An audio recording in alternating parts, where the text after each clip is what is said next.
ক্যানিং রীতিমতো ল্যাবরেটরি বানিয়ে বাজি তৈরি হচ্ছিল, নেই কোনো লাইসেন্স। বেআইনি বাজি কারখানা হদিশ মিলল দক্ষিণ 24 পরগনা জেলার পিয়ালিতে। ঘটনাস্থল থেকে উদ্ধার হয়েছে নানান ধরনের কেমিক্যাল, বারুদ সহ চকলেট বোমা তৈরির নানান সরঞ্জাম। শুক্রবার বিকেলে এসডিপিও ক্যানিংয়ের নেতৃত্বে ঘুটিয়া শরীফ ফাঁড়ির বিশাল পুলিশ বাহিনী পিয়ালিতে অভিযান চালায়। সূত্র মোতাবেক নির্দিষ্ট এলাকাতে বেআইনি বাজি তৈরি কারখানায় হদিশ মিলে। ঘটনাস্থল থেকে আটক করা হয় 9 জনকে। ধৃতদের জিজ্ঞাসাবাদ করে পুলিশ ঠিক কী ধরনের বাজি এখানে তৈরি হতো, কেন ল্যাবরেটরি গড়ে তোলা হয়েছিল, এখানে বিশেষ কোনো বিস্ফোরণে তৈরির চেষ্টা হচ্ছিল কিনা সে বিষয়ে খতিয়ে দেখছে পুলিশ।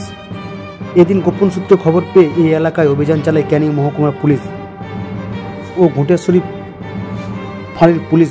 মাত্র 5 থেকে 7 দিন আগে এই কারখানা ল্যাবরেটরি চালু হয়েছে বলে প্রাথমিক তদন্তে জানতে পেরেছে পুলিশ। পিয়ালিতে মোল্লাখালী পাড়ায় প্রায় 1 বিঘা জমির উপর তৈরি হয়েছে এই বেআইনি বাজি কারখানা। কারখানার মধ্যে রয়েছে বাজি তৈরির ল্যাবরেটরি, যেখানে বাজি না বোমা বানানোর নানান পরীক্ষা করা হতো তা খতিয়ে দেখা হচ্ছে পুলিশের পক্ষ থেকে। বিপুল পরিমাণে বাজি উদ্ধার করেছে পুলিশ। ল্যাবরেটরি বিষয়ে বিশেষজ্ঞদের কাছে নমুনা পাঠানো হয়েছে বলে জানিয়েছে পুলিশ এবং 9 জনকে গ্রেপ্তার করা হয়েছে ইতিমধ্যে। শুক্রবার বিকেলে এসডিপিও ক্যানিংয়ের নেতৃত্বে ঘুটিয়া শরীফ ফাঁড়ির বিশাল পুলিশ বাহিনী পিয়ালিতে অভিযান চালায়। সবথেকে বড় খবর, 1 বিঘা জমির উপর রীতিমতো তৈরি হয়েছিল ল্যাবরেটরি।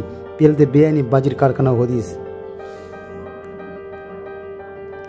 আর সেই ছবি দেখতে পাচ্ছেন ধর্মেন্দ্র ইউটিউব চ্যানেলে।